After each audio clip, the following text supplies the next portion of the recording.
First and foremost, thank you so much to Rossetti for giving us the space and allowing us to use this event. Huge thank you. So I'm Yasmin Ramanji. I'm a partner at Buro Happold. For those of you who don't know, Buro Happold is a multidisciplinary global engineering consultancy firm. And we specialize in delivering solutions for the built environment using our engineering, advisory, design expertise to deliver projects across the globe.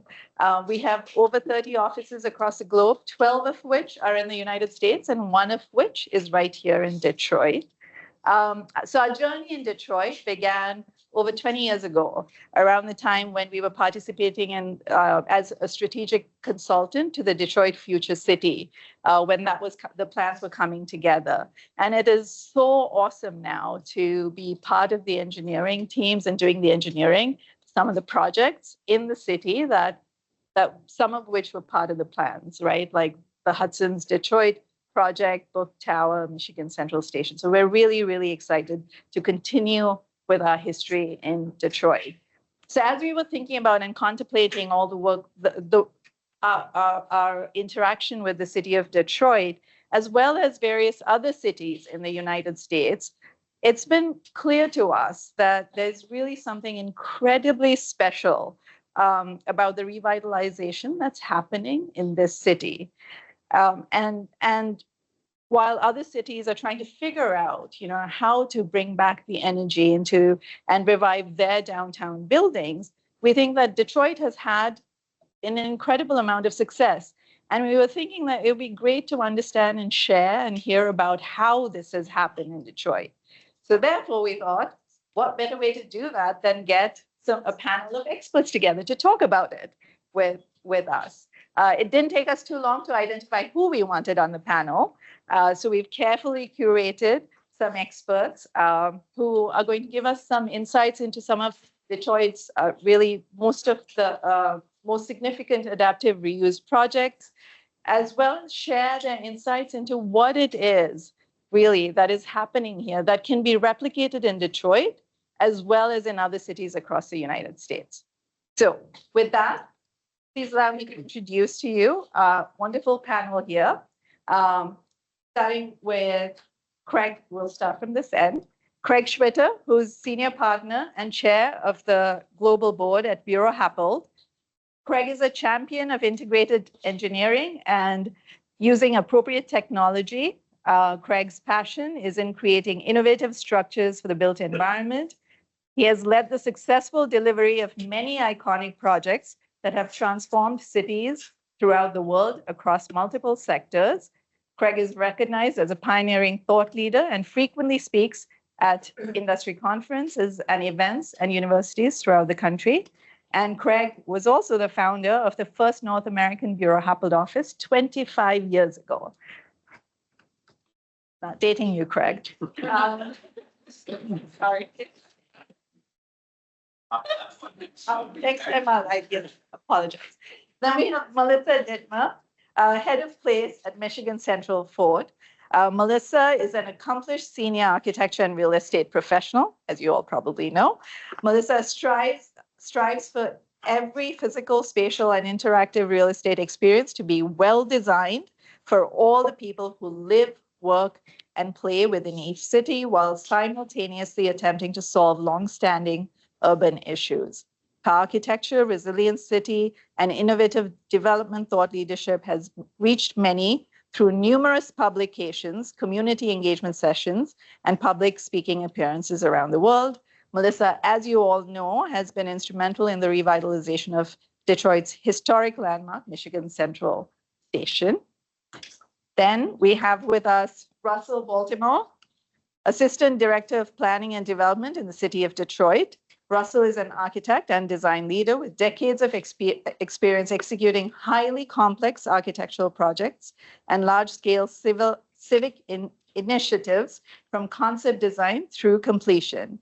In the city of Detroit's Planning and Development Department, he is responsible for ensuring developments within the city strive for the highest quality of design excellence, as well as sustainable and ecological performance, as well as social equity for all Detroiters. And with very deep roots in the Detroit area, he is a proven strategic thinker and a transformative and innovative design leader. Russell brings to us a wealth of knowledge on urban planning and development in this discussion. Then we have Jamie Witherspoon, Senior Vice President of Architecture and Design at Bedrock. Jamie leads the design and execution of architecture projects across the Bedrock portfolio. His focus is on large mixed-use developments such as Hudson's Detroit and the Shinola Hotel. Since its founding in 2011, Bedrock and its affiliates have invested and committed more than $7.5 billion to acquire, develop, operate more than 140 properties, both in Detroit as well as Cleveland, some of which Hudson's Detroit, Book Tower, City Modern, May Company Building, etc. Jamie's experience designing for the built environment ranges from urban strategic framework planning to post-industrial adaptive reuse to ground-up signature buildings primarily within the city of Detroit. And then last but not least, we have our moderator with us, Nate Berg from Fast Company. Nate is a journalist. He's a staff writer for the Fast Company magazine covering design. His work has appeared in numerous magazines and papers, New York Times, The Atlantic, The Guardian, Wired, etc. Nate is a two-time finalist for the Livingston Awards for Young Journalists. And in 2016, he was awarded the Abe Fellowship for Journalists. Nate is based in Detroit. So thank you again, everyone, for joining us tonight. And let's get started. I'll hand it over to Nate. Well, thank you, Yasmin. Thanks for everyone for showing up, and thanks to Rossetti for hosting. Thanks to the panelists, obviously. Looking forward to hearing your thoughts on this topic because it's a pretty wide-ranging one. I'm sure a lot of people are pretty familiar with a lot of the different projects going on here in the city. But I'm hoping to start with you, Russell, since you have the sort of citywide view of what's going on. And some of the background on the history of some of these projects. I'm hoping you can kind of just give us the sort of stage setting for sort of what is happening here, why adaptive reuse has been such a sort of successful mode here, and why Detroit is maybe unique in that way. I guess Detroit might be unique because over its history, there was a time where there was a lot of disinvestment. So there were a lot of vacant buildings, a lot of things that were in dire need of repair. And, the city itself, we're one of the municipalities that own like a lot of the land and a lot of the structures in the city. And we don't want to. The idea is that someone else is supposed to own these buildings. Someone else is supposed to maintain them, and someone else is supposed to, take on the responsibility of operating them. So, in essence, the ones that we do have under our control, it's vital that we find someone to take it on. And I guess you could look at downtown itself culturally. Without those buildings, without the ones that are here, the old structures, Detroit would be a much different place. I think a lot of the sort of soul of this area is with the buildings that are here. And luckily, we do have a lot of, 1920s skyscrapers that, you just can't build these things anymore. So to tear them down would be just devastating, I think, in my mind as an architect. But I think most people in the city of Detroit would think, yes, I mean, we need to hold on to these buildings. We need to preserve them. And luckily, we have companies that were willing to take them on and have done a great job of bringing them back. And, it's obviously not just you, but the city, as an entity seems to have some interest in helping encourage some of this to happen. And I wonder if you can talk a little bit about sort of what is guiding you and your department, the administration, I guess, the city writ large, for sort of making an effort to say this is something worth keeping. I can't speak for the, for the entire city. My role is in design review. So my role is to sort of help make sure that the projects that do happen are, they do the best job that they could. And we sort of advocate for the best result that we can have. The city itself, we have a bunch of other departments that do a bunch of other things. There are groups, agencies within the city that handle the funding and handle the funding. They handle the sort of standards that you use to restore these buildings. So I can't speak for all of them, but I know I could say that, most people that work for the city, I mean, that's one of our big things that we want to see. We want to see these buildings reused. We want to see more activity. We want to see development. It's good for us. It's good for everybody. Well, helpful to have that kind of thinking for, developers and groups that are interested in making those investments. I know it's obviously not a small investment to do some of these projects.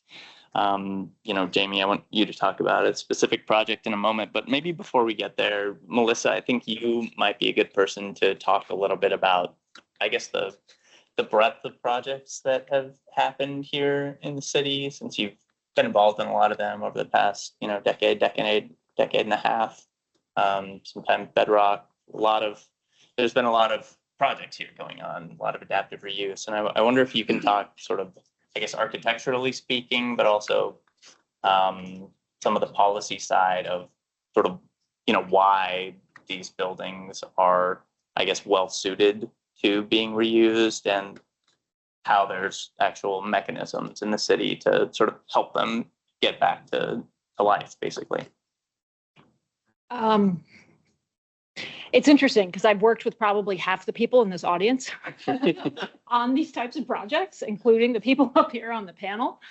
And I have been here for a while, almost decades and decades now, Russell.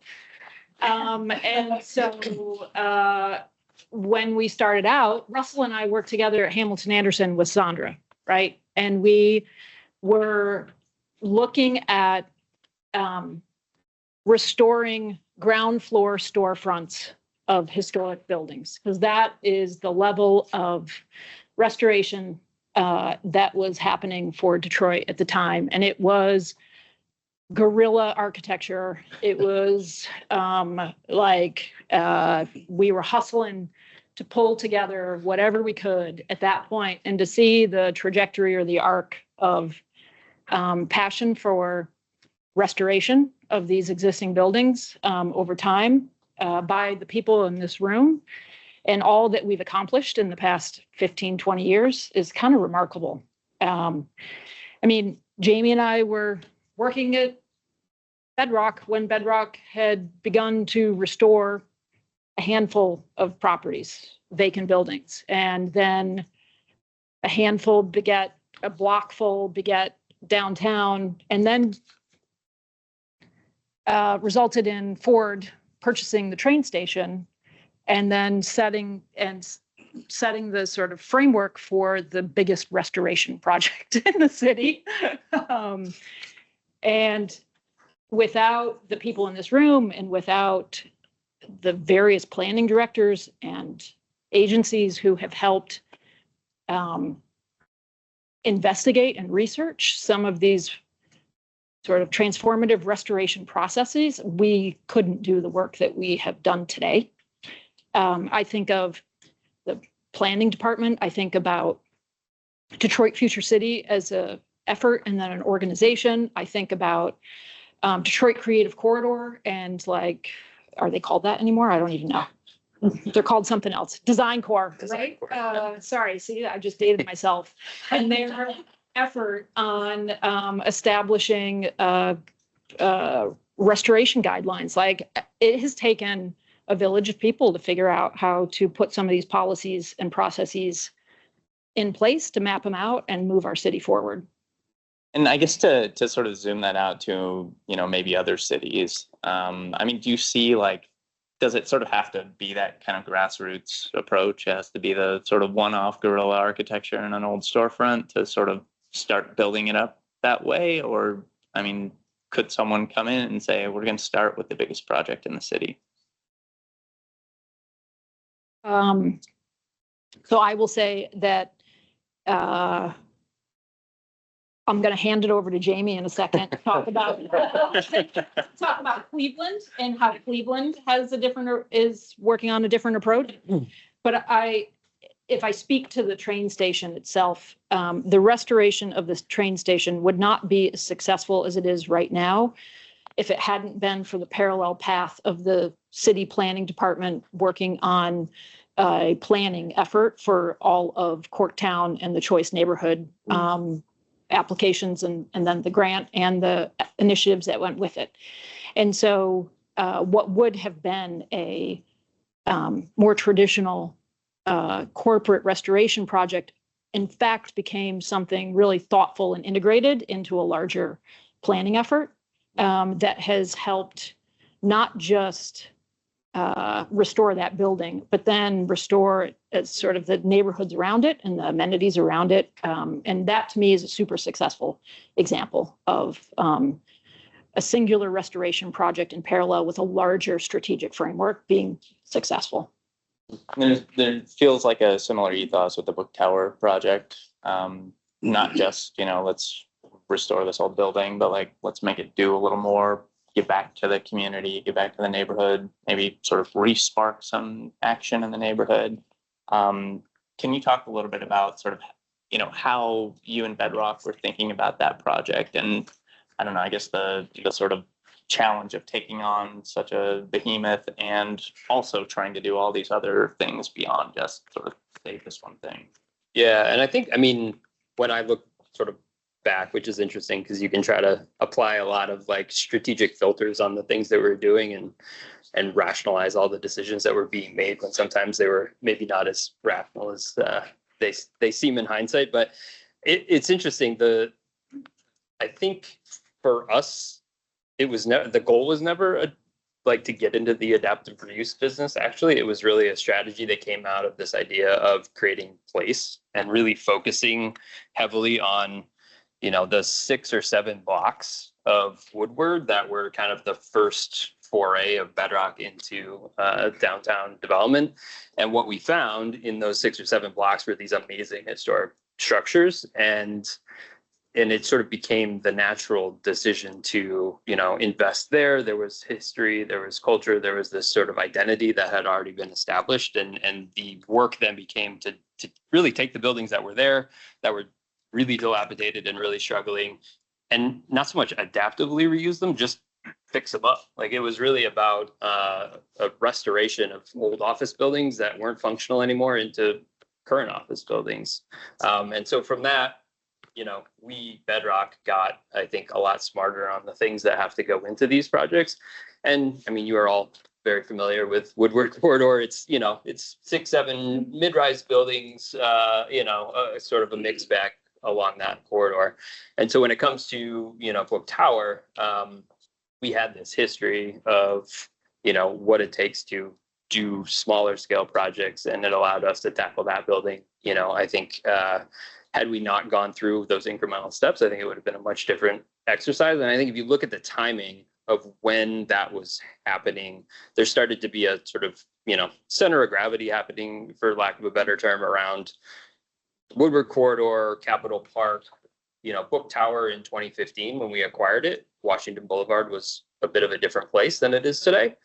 And so as we were thinking about it, it couldn't just be another office building conversion, right? It couldn't just be a residential conversion, frankly, because it needed to sort of be a place unto itself. And so a big focus for us was, making sure the ground floor experience literally within the building, but surrounding the building was very open, very porous, and very, welcoming.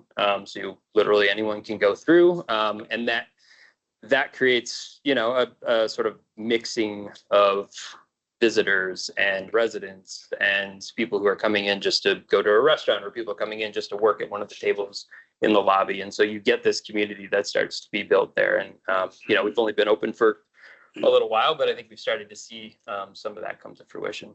And, obviously this project was, years in the making. Pandemic curveball kind of came into play. I'm curious, like, how much that flavored or even redirected you. Yeah, I mean, it definitely impacted a lot of our projects. I think for book, we were well into design, and so for better or worse, we were kind of committed at that point, and we were going to do what we were going to do. Certainly, some of the decisions around the food and beverage, the hospitality piece of it, the Bruce extended stay, came out of discussions about that. But I think it didn't dramatically change the course of the project. Yeah. Interesting. And I guess, Craig, since you have a kind of more of a global view to some degree, I'm hoping you can kind of put Detroit in context a little bit. Like Buro Happold works on a lot of major adaptive reuse projects. We were just chatting about the Battersea Power Station in London, which is just a gigantic piece of, I don't know, it's like, feels like a city into itself. Even projects like the High Line in New York, which at least one of our panelists has admitted was a former drinking place for them in the early years. Remain nameless.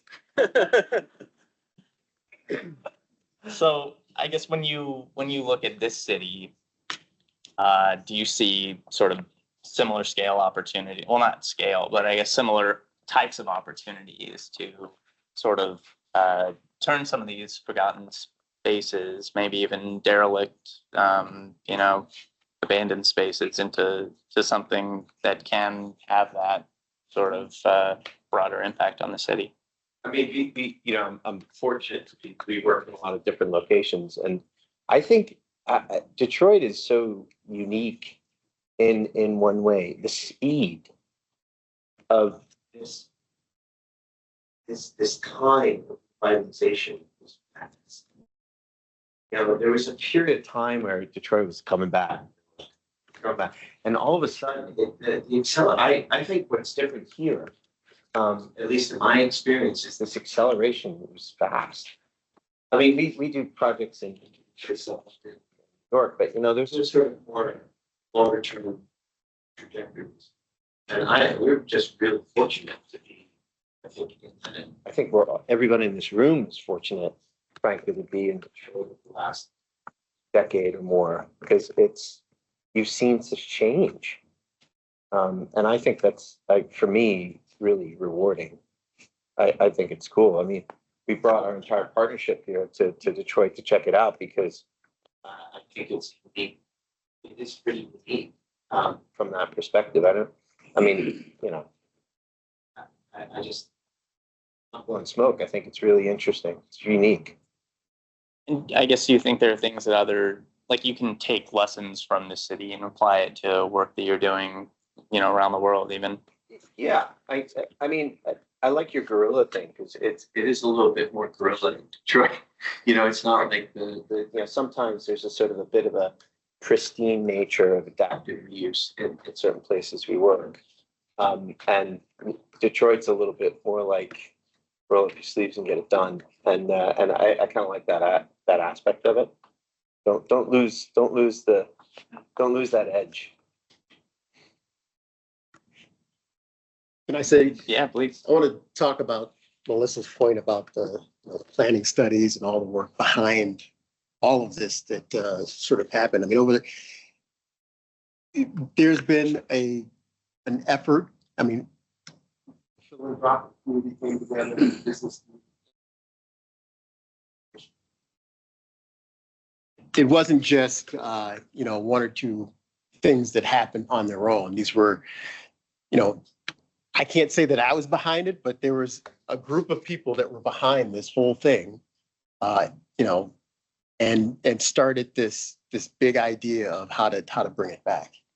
And so you had individuals that were willing to take on some of the buildings.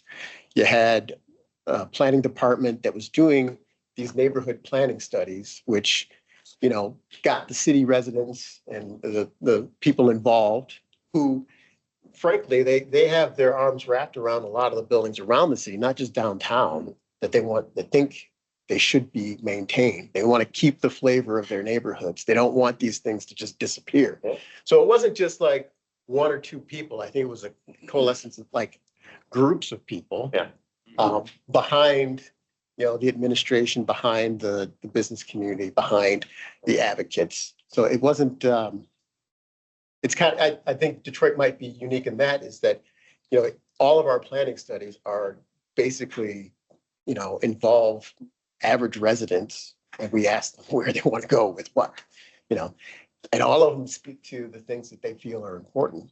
And so those are the things we try to bring into those studies. And then, the business community came in, we have a strategic neighborhood plan. They threw money into that so that you focus city attention in an area, you focus philanthropic money in an area, you focus business money in an area, get it done, and then move on to the next one. I think it's been very successful. And it's not just downtown that has seen the change. Some people will argue that it hasn't happened in all the neighborhoods, but if you go around the city, there's been a ton of things happening slowly or maybe quickly from your point of view, but in small areas outside of downtown as well. Cities have long trajectories, so, Yeah. but I mean, I think it is speed, but I would say something also distinctively about Detroit. It's very passionate, like there's a passion behind that there's a fabric of the city, there's a passion sort of driving that fabric at the same time. It's kind of an interesting thing. I meet a lot of people, from outside of Detroit, or maybe who are from Detroit originally. They're always incredibly passionate about the city. There's a real sort of, whether or not it's the scale and size of the city, or maybe a lot of people left the city at some point, and there's sort of diaspora to a certain extent, but they're so passionate about the city and what's happening here. It's really interesting and nice to see. And I guess as kind of a counterpoint, and not to be like a downer on this, but like, are there major things you see that are maybe limiting some of that momentum or that the potential there? Or what are the barriers, I guess, that stand out to, I guess, any of you at this point? If I speak to Russell's parallel pathway of, let's take Midtown and Midtown Inc. and the incentives that happened in the late 2000s, and the efforts that went in by philanthropy and government and corporations to then speak up, to then get to a strategic plan that then took effect, and the speed was fast. I remember when it was slow, but the speed was fast. I think the challenge is that not every neighborhood that does have the strategic plans and efforts aren't going to move at that same speed, because there's a different set of conditions, because there's a different set of building stock there, because it could be financial, it could be all sorts of things, but the speed is different for each of these conditions. And the model that Russell is talking about it works successfully. I mean, Livernois and the Liv 6 neighborhood, and some of the projects you worked on, and that, like, what that has meant, it's successful. It's not the same speed, but it's moving, and it's moving in the right direction. And so understanding how those conditions change and the speed changes with it, so that everyone is working for that right horizon, I think is probably a challenge, and also an opportunity. Yeah, I mean, the challenges are scale and connectivity, I think, right? The city is, I'm sitting here staring at this map, and that's not even the whole city. It's huge. The area that we've been laser focused on is, this tiny little dot in the middle of that vast area. And then the connectivity is tough. Transit is a challenge. There's a lot of the challenges. So you have these amazing things happening all over the city. How do you start to connect those things together, and sort of allow it to grow together? Yeah, I don't know if there's like a neighborhood version of Bedrock that, could emerge and start giving up a very targeted kind of investment in an area. But I mean, it seems like, obviously it's different in a downtown, but that strategy has worked for you guys. So I don't know if you see any sort of lessons in your model that other developers could take on and say, like, here, let's be laser focused. It might not be the downtown core, but there's something here. Yeah, I think it's happened, and I think the planning department has done a great job of identifying those areas and incentivizing through a whole bunch of different ways investment in those areas. So a lot of the commercial corridors, I think, are starting to be revitalized. But I do think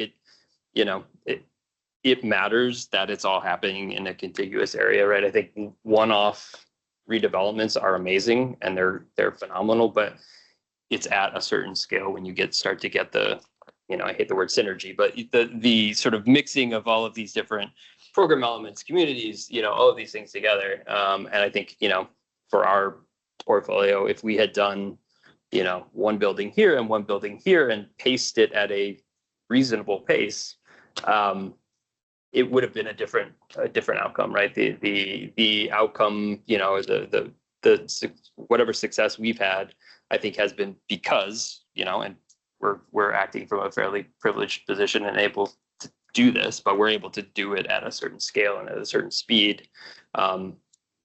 That isn't, it isn't always achievable, right? I think you need to, there's a lot of patience from our investment team in terms of what that looks like too.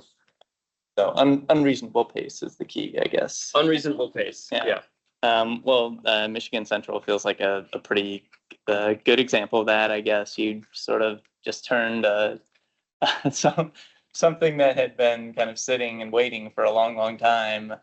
Feels like almost overnight. It's really turned into something quite different. And I know obviously there's a lot of years of work that went into that, Melissa, but maybe you can talk a little bit about that kind of synergistic thinking there, and how you have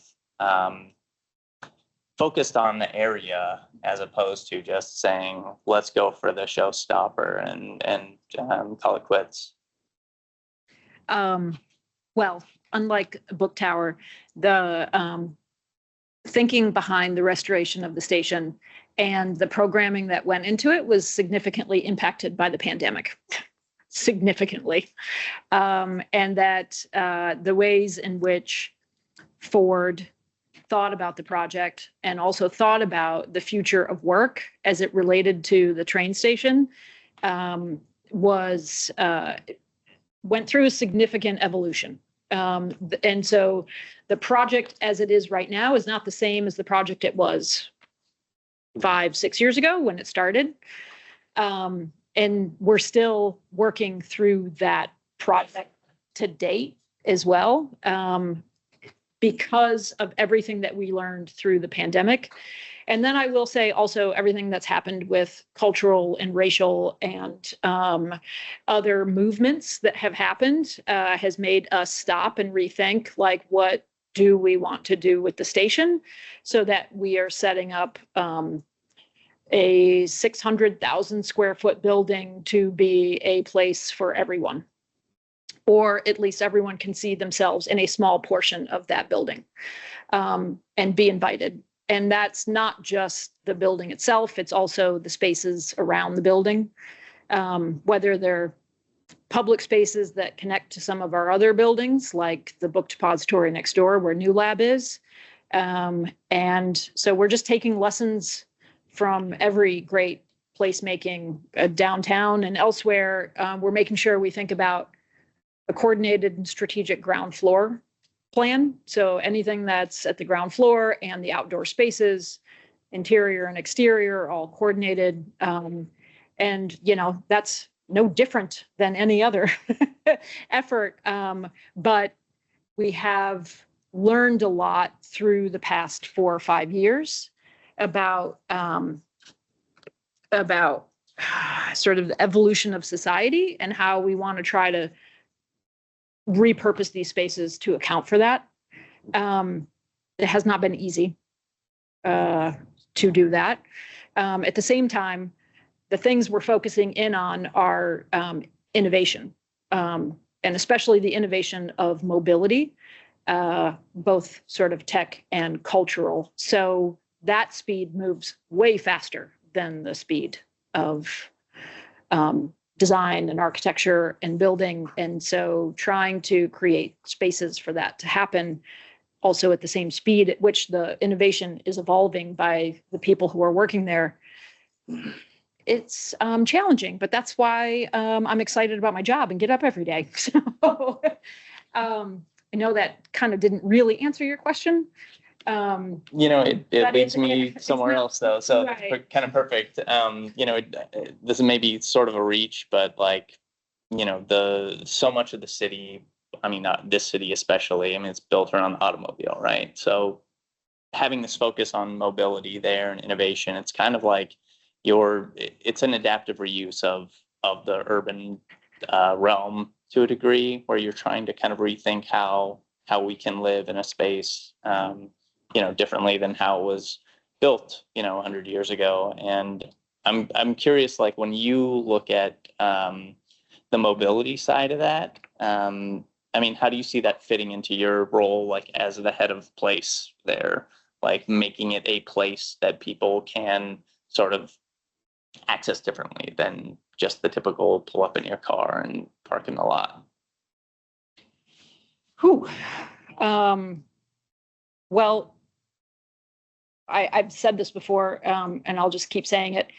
The train station was actually the one of the original multimodal stations or multimodal hubs in the city. It was the Detroit's front door, the welcome center, by which people would arrive to that station either from the historic rail lines, from every other part around the country, whether it was from the trolley car, the public transit that went down Michigan and arrived there. And then it had one of the first pickup and drop off at Hutto, if you will. And it was a multimodal hub. And so figuring out how to repurpose a 100-year-old multimodal hub into the next generation of modalities has been fascinating. Some of the projects we've been working on are the first electrified roadbed in an urban environment.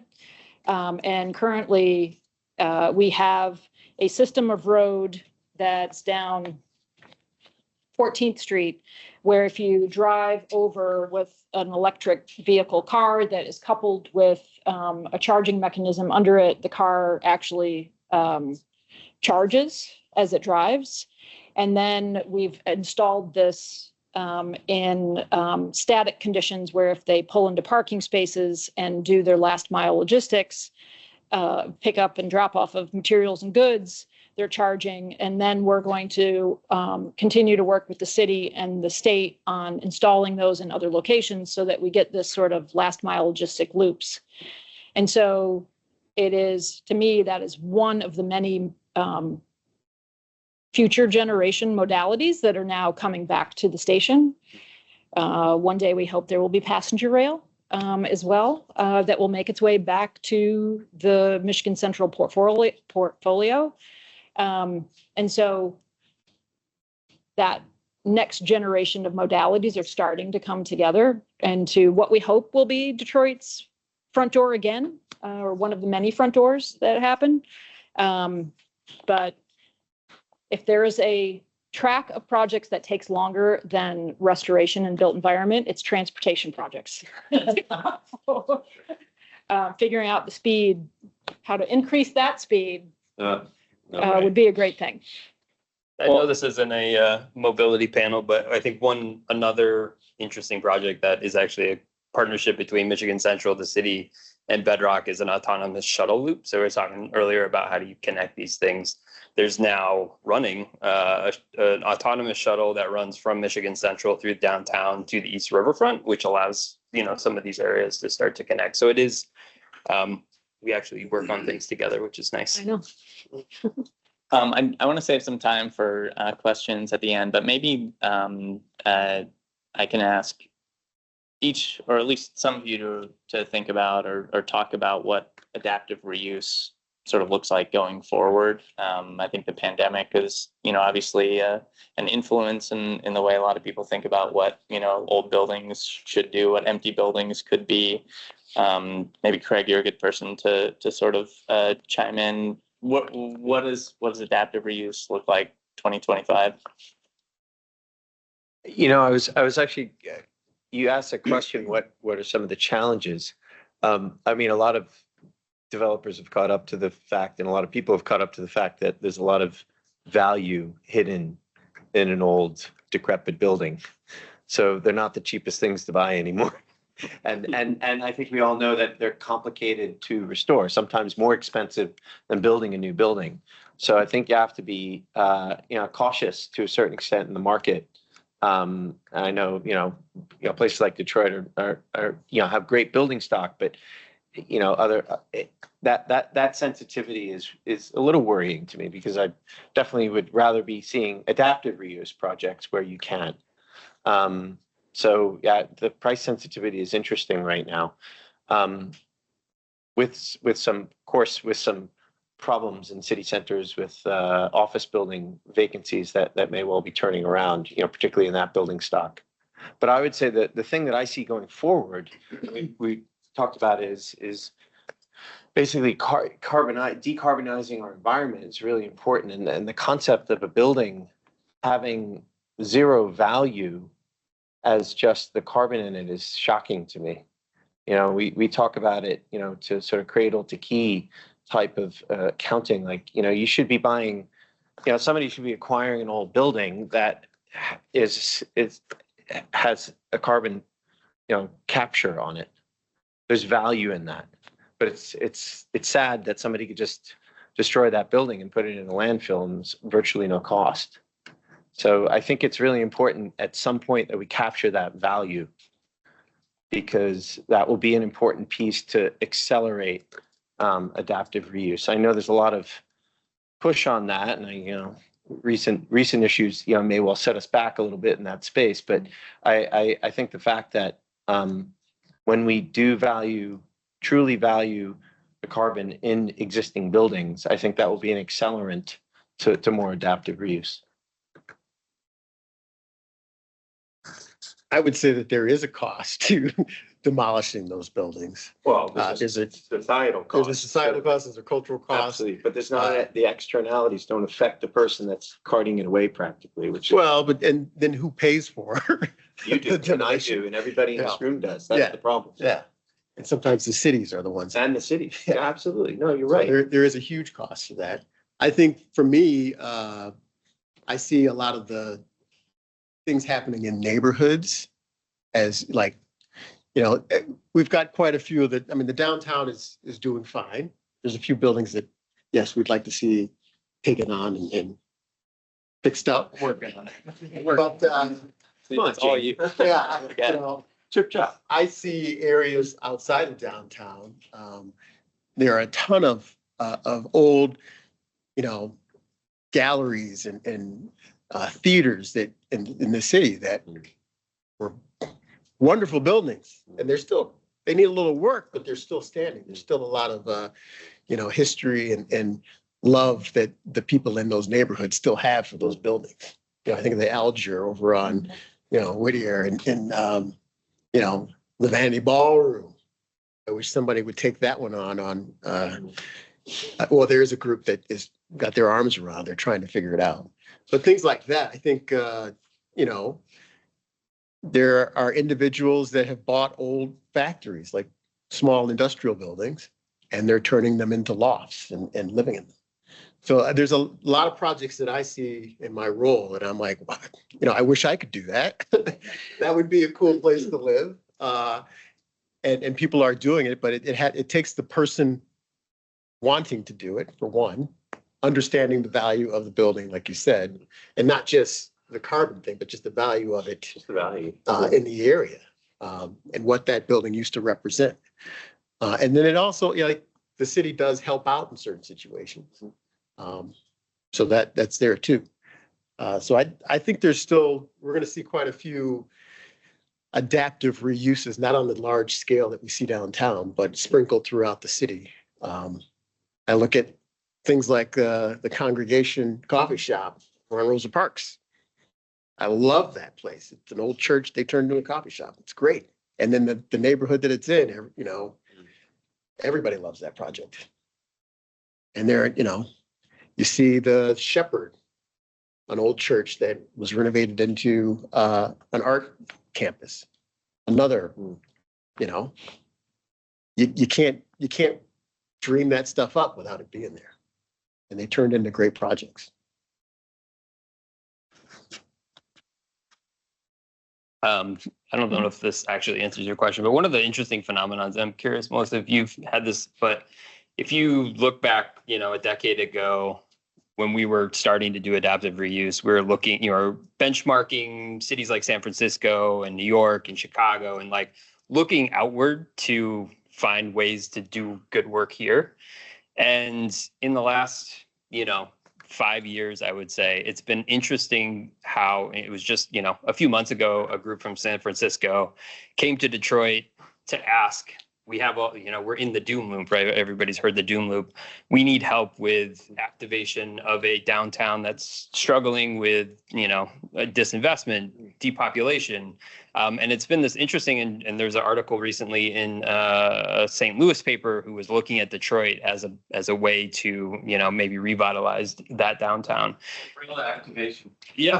So, but it's just been an interesting sort of shift in perspective, at least for me, sort of looking at Detroit as a sort of exporter of ideas and exporters of strategies for some of taking on these buildings. Whereas, if you'd asked me a decade ago, where was the thing to look at, it was probably sort of external.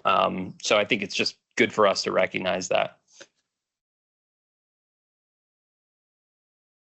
I'll just add that we need it because the first time that Trump was president, I remember it was the very first time where I understood that national and federal policies impacted the restoration and renovation of buildings.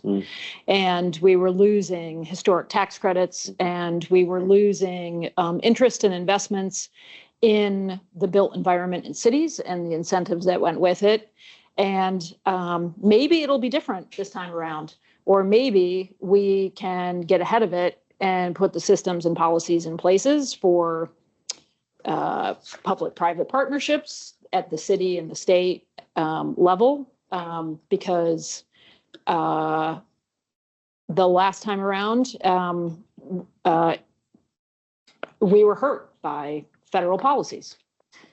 And I'm not even getting political right now, right? I'm just saying that like what that administration did in setting up the tone for investment in the cities was not the same as others. And so we just need to be prepared. So Detroit's in a good place right now, I think, because of everyone in the room and our associations. But now is the time to like double down on it and talk about it, because others are gonna want to know. Mhm. Yeah. Well, on that hopeful note, Yeah. anyone from the audience have any questions about how to actually pull this off? Yeah, please. And more of an answer to your question. Oh, good, great. Was how does this happen at the neighborhood level? So you got 4 legs to the stool: 1, DEJC; 2, Develop Detroit; 3, Detroit Development Fund; and 4, Invest Detroit. That's how it happens at the neighborhood. That's not every intro that I get. And so you're seeing that in action, successful. Yeah.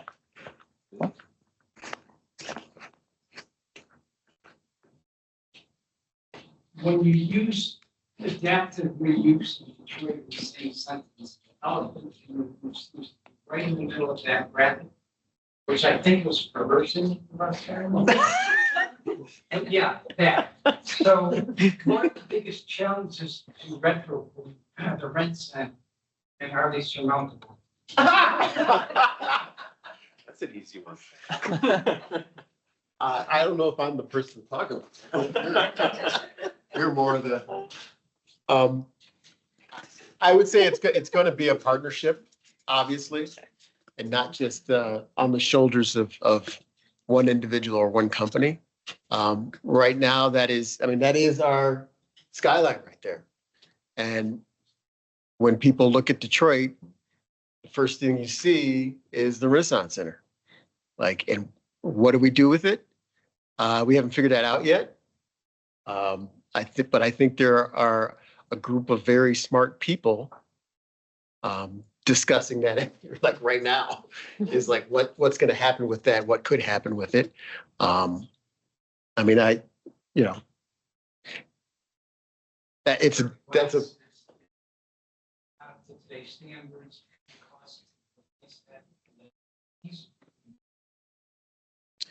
yeah, I mean, with every problem, there's a solution.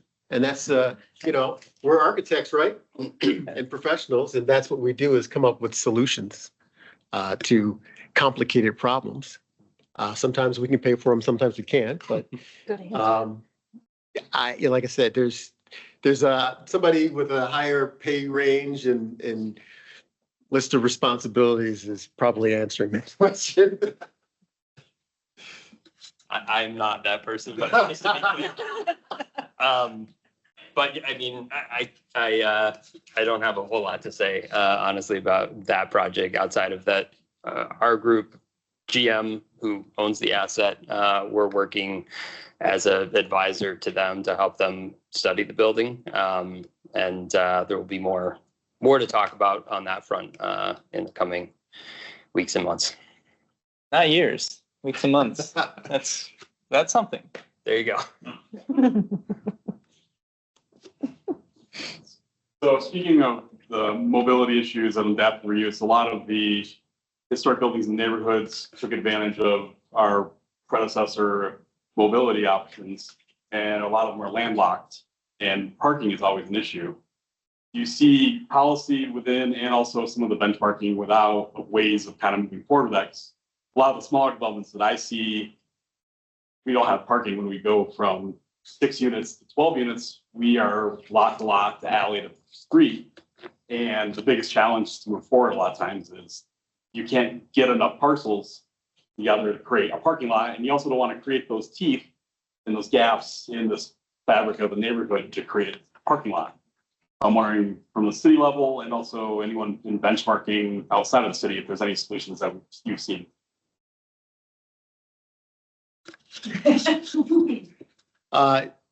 I would say that, yes, that's probably one of the big hurdles that most projects, even, you know, everywhere they have is parking. Like, how do you fill that void? There are ways to come up with a district parking solution. The city itself has done a little bit of work to build small parking lots in sort of our corridors. If you look along East Warren, we've started doing that in East Warren. We started doing that over on McNichols. There's a city lot that's under construction. So we're trying to tackle that problem. On Livernois, we've had that problem too. We're trying to tackle that problem. Places like Livernois, where it's pretty dense. And yes, we don't want to like tear down buildings to build parking lots. And also the neighborhoods behind them are pretty dense. So you don't want to, you can't just tear down houses behind those commercial corridors. So yeah, that is one of those big hurdles that all these small projects are having, is trying to come up with parking solutions for those areas. I don't have the solution. No, I don't. As an answer, this is what we're doing, but we are looking into that. There are things that City Planning Commission is looking at with the zoning ordinance to make changes to tweak it. And again, like I said, the city has started doing some individual lots on certain corridors. It may happen in more corridors than right now, but that's what we started with. I have a compliment to the city. I take Burner home sometimes, I don't know where Grosse Point. And Burner used to be 1 way, 3 lanes. And everybody describes the middle lane for someone driving the side of the lane with like a waste. And recently it became 2 lanes with 2 lanes of parking on the ends. So now you use both lanes and there's all this extra parking, and it seems like there's a lot of these small good ideas that are sprinkled throughout the city. It helps a little bit. It moves in the right direction as far as more parking and nicer city. Absolutely. I have a question. Jamie, you talked about experiences where people are looking now into Detroit to figure out what to do, right? Bedrock's in a position now to do that with whatever's going on. Interested to hear what are the lessons you learned here that maybe you shared with those people in San Francisco that you're taking to Cleveland as you revitalize the town? Yeah, I think Cleveland's, obviously it's a different city, different set of parameters. But we've really, started in Cleveland with a planning effort, right? I think in Detroit, it's a different type of guerrilla, but we started sort of a little figuring it out as we went. And so with Cleveland, this land along the riverfront, working sort of shipyard at one time, rail yard, and sort of now is mostly vacant parking lots. And so we were able to come in with a vision for that entire area, that entire district, plan the entire district, and are starting to sort of develop it incrementally. So we've sort of retrofitted plans onto what we've done in Detroit. Here we're able to be a bit more proactive and sort of be strategic about how we're approaching that. And in that case, it's a bit different too, because the vast majority of our holdings are land, not existing buildings. We have a few monsters, the Landmark Office Tower, which is the current headquarters of Sherwin-Williams. It's a 2 million square foot old 20-story office building. It's a monster. And there's Tower City, which is an old mall that we're working on. So there's a few true adaptive reuse projects that we're looking at there, but the vast majority will be new construction on this sort of land in between the bluffs and the riverfront.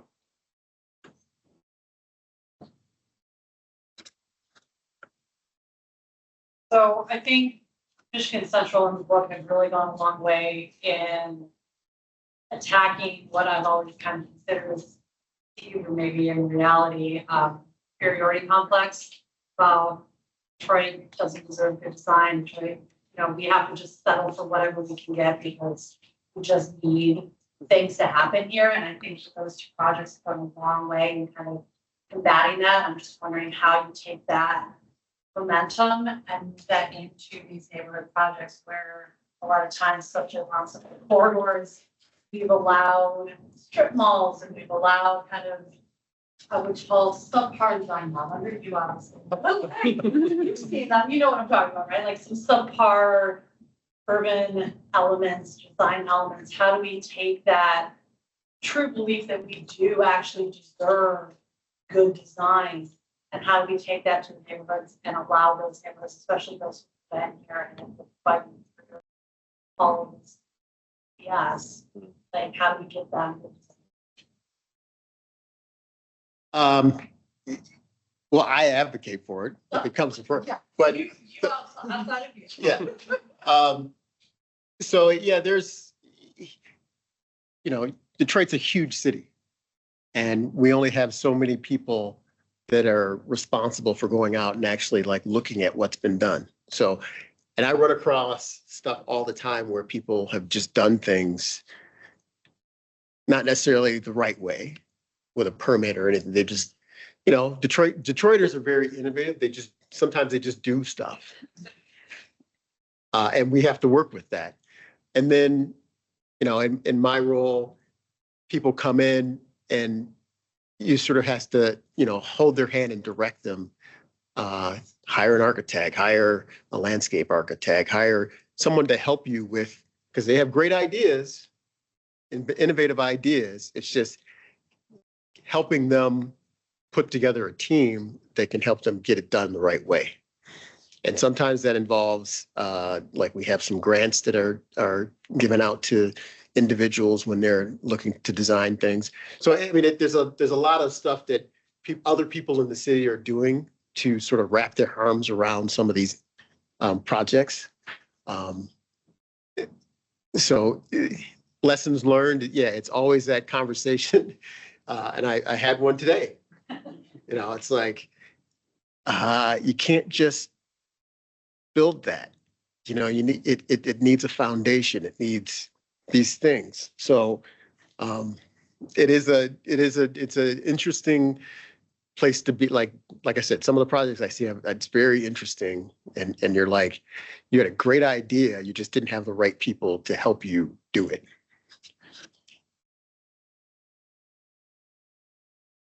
Well, city of opportunity, right? There's a lot of room. But yeah, hopefully it's not just throwing stuff up because it's better than nothing, right?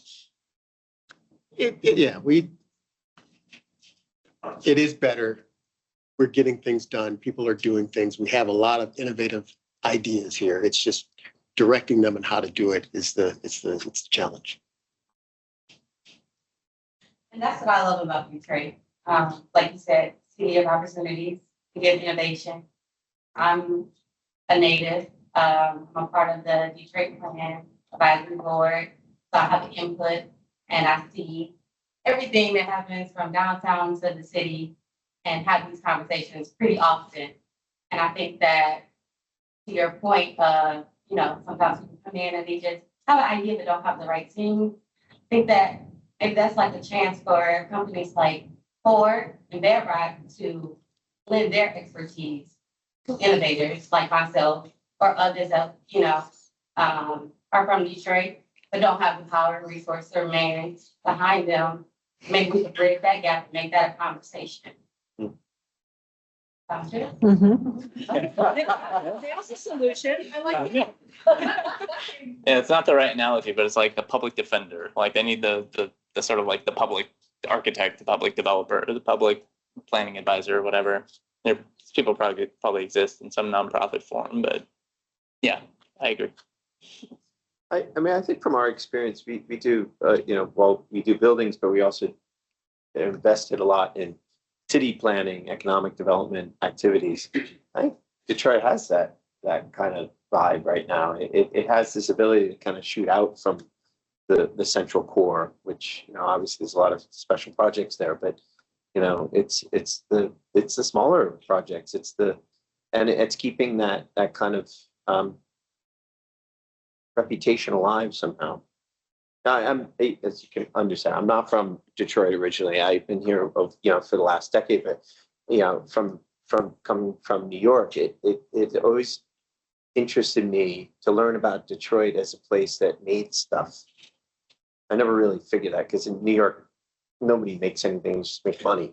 But in Detroit, like things are made here. And it's cool. Like it actually is. I personally, I think it's infused into the fabric of the city. You know, it's music, car, industry, and I find that fascinating when we're working with people here because I see it all the time. Like I see it like in the projects, and I think this is something that is really alive in the spirit of the city here. You know, and so we're and it doesn't have to be huge projects; it can be small ones too. Well, I feel like we extended ourselves a little beyond the time, but if anyone has any last questions.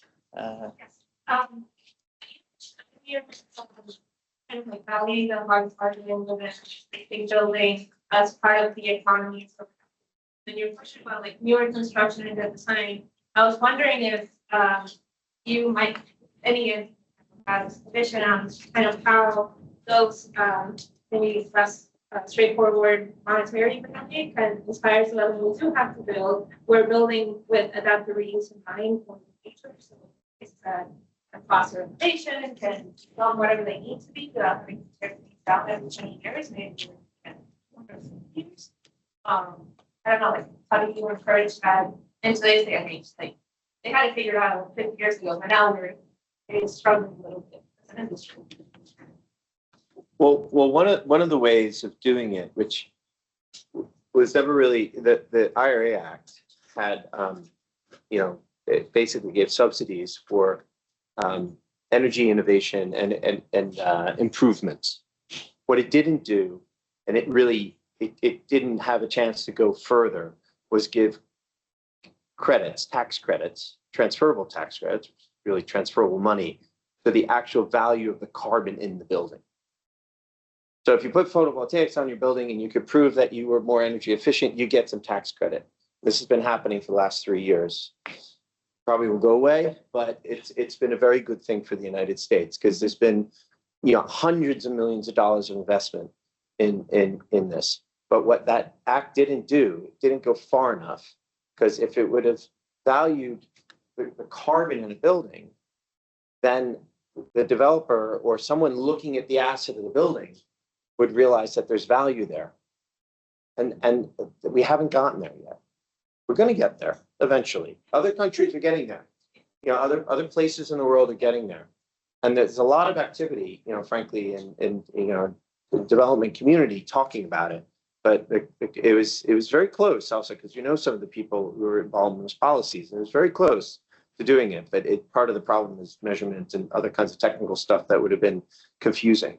But I would say within a decade or so, you're going to get to a point where there is value. And that is going to change the equation more. As I said before, I think it's going to be beneficial because it's going to almost like protect the fabric of our buildings more than they are protected today. That sounds like a good idea, but what keeps it from being like, oh, that abandoned Kmart or that old Wendy's that closed 20 years ago, it's too expensive to tear it down. You have to keep the bad buildings. With that. Well, I mean, first of all, you don't think regulation's all bad. It can't. For instance, we're doing a new project in New York where the city mandated circularity for the building materials, for tearing down the building and reuse of the building materials. So in that case, maybe the Kmart's not particularly useful from a building perspective, but there could be a requirement for a certain amount of circularity for the materials within it, which frankly is not that difficult to do. But most people don't, because frankly it's just cheaper to cart it off to the dump. Because as we all know, we had said earlier that it costs some money, but it doesn't cost the money to the person dumping it. It costs all of us the money. But it's all distributed, so maybe we don't care. But eventually we're going to care. So I circularity is the new adaptive reuse, right? So watch that word. We're seeing it a lot. So it's not necessarily about just keeping the building in place. It may well be about the reuse of those materials.